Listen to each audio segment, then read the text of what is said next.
Hello YouTube. I'm going to be discussing some fairly divergent topics today, from the more philosophical to the more news-oriented. The first topic I want to address is France's ban of the face veil. France has become the first European country, as of a few days ago, to ban the Muslim face veil from display, to ban the individuals from wearing it, as I understand it, in any public place.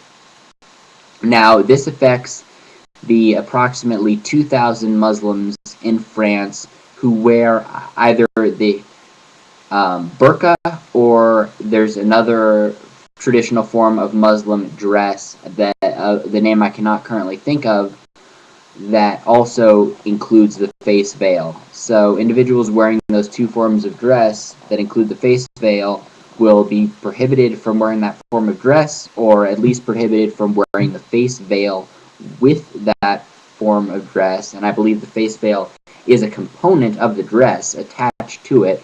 So this is going to inhibit Muslims from a traditional form of, from a traditional dress that they have, that is integral to their cultural practices. Now, the main reason I object to this is that it is an instance of the government exercising illegitimate authority. I mean, there are few things more intimately coercive, in my view, than someone else telling you what you can wear. Now, unless it's having a profound negative psychological impact on other people, such as, obscene dress of some sort, then I really see no justification for the government engaging in this type of behavior. Now, honestly, as someone who tends towards anarchism, I support a non-hierarchical society in which there are no coercive laws from on high, that the government does not tell individuals how to run their lives in any ways, that in any manner whatsoever, that individuals collectively organize to run their lives. But I mean, there are certain things that within the context of our current society, I'm not going to object excessively. For instance, if the government imprisons someone for murdering an innocent person, because that's an action that I object strongly to. Now, wearing a face veil does not harm anyone. The notion that the government can tell you how to dress to this degree is absolute absurdity. Now, the argument is that, well, it prevents these individuals from being identified. Okay, do we not live in a free society? Of course we don't, but ideally we would live in a free society in which individuals have the right to not allow themselves to be identified.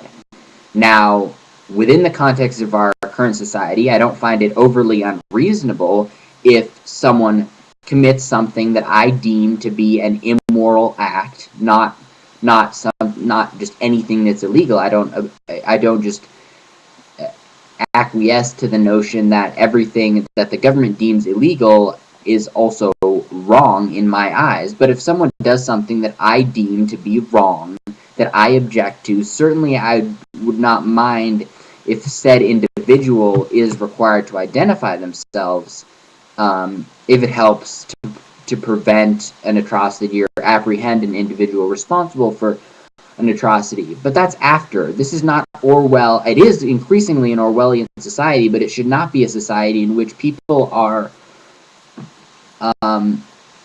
required to identify themselves before they commit a crime. So as long as no one's committing a crime, I feel that individuals should have the full right to remain anonymous, especially given the increasingly coercive and brutal nature of the state and the police force. Now,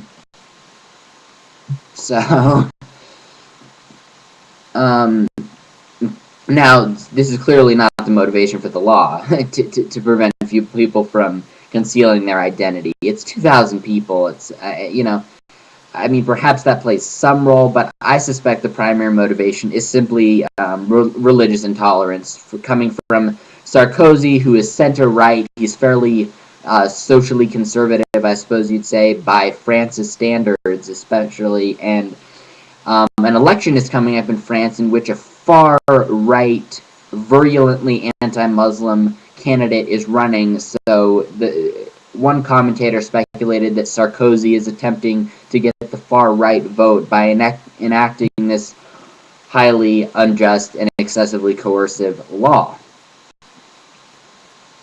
So,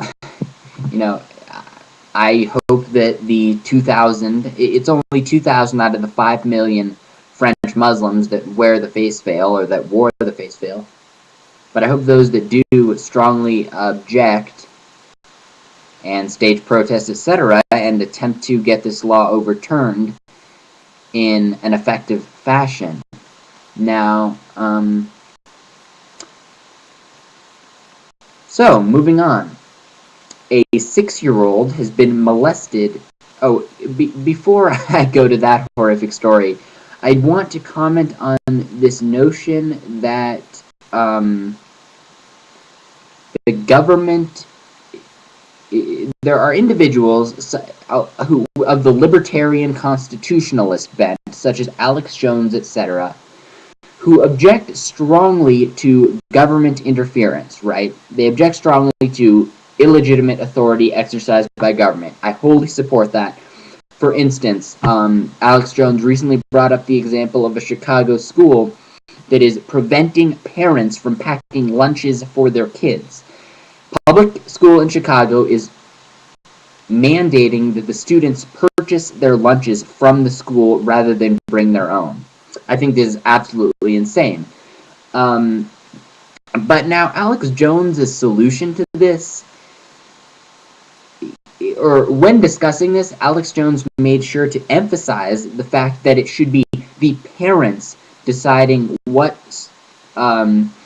is best for their kids. Now, in this instance, perhaps, if their kids aren't packing their own lunches, if they're too young or can't exercise proper judgment, etc., the parents should pack their lunches. Certainly, that's better than the school mandating that they have to purchase their lunches at the school. But there's this emphasis in Jones's commentary about parents' rights, and I think he's setting up a false dichotomy. As much as Alex Jones criticizes these false dichotomies like the quote-unquote left-right paradigm, Alex Jones actually adheres to a fundamental detrimental false dichotomy in our society, that is the parents' authority versus government authority dichotomy. I wholly agree that the government often exercises disgustingly illegitimate authority, but the answer is not to cede all sovereignty to one's parents either. Too often in these debates of who should decide what is best for children, it is either A, the government, or B, your parents. Too infrequently is it suggested that perhaps sometimes children, as long as they're, not too young to really be able to think for themselves, too often it is assumed that children are incapable of deciding for themselves what is best for them. Now, I'm not alleging that when you're 2 years old you can decide what the best course of your life will be. What I am saying is that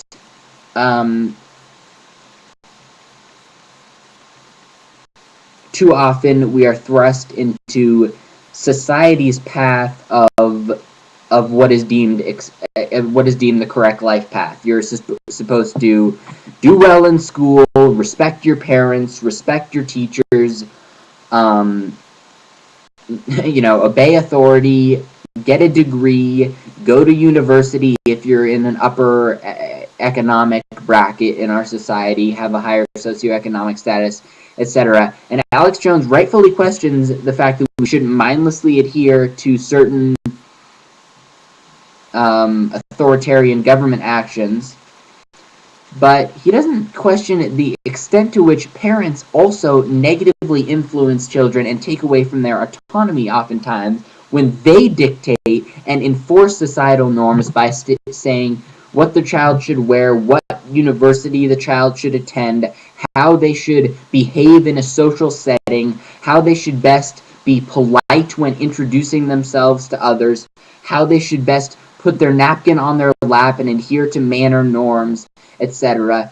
How they should do quote unquote well in school by the government's artificial arbitrary standards, creativity stifling standards in the educational system. So the irony is, where Jones sees often a contrast and a contradiction between the desires of parents for their children and the desires of the educational system, I see often the two forces working in direct tandem to take away the autonomy of children, both perpetuating the notion that they cannot explore their passions, that instead they must subject themselves to the arbitrary criteria of our societal norms, of the educational system, that they should mindlessly obey their parents. I mean, certainly we should all work to cooperate and be quote-unquote respectful, i.e. Kind and human towards one another, but the notion that adults have some inherent monopoly on decency that they can dictate down to their children, I believe that respect should be earned, regardless of your age, regardless of your social status. Respect and kindness are earned by your own kindness and respect that you show towards others, not some arbitrary age criteria or other socioeconomic, racial, other criteria. Certainly we can acknowledge that just as young kids can be spoiled and rude and coercive and create unnecessary conflict, I suppose you'd say, certainly we can acknowledge that adults are oftentimes guilty of precisely the same actions, and this unthinking respect for our elders, our authority figures, whether it's our parents, whether it's our other relatives, whether it is the government, whether it is some other hierarchical bureaucracy or individual that claims the God-given or otherwise inherent right to dictate to you regardless of their ability to prove from a rational and moral standpoint that they have earned that position and are capable of being in that position of guidance. I oppose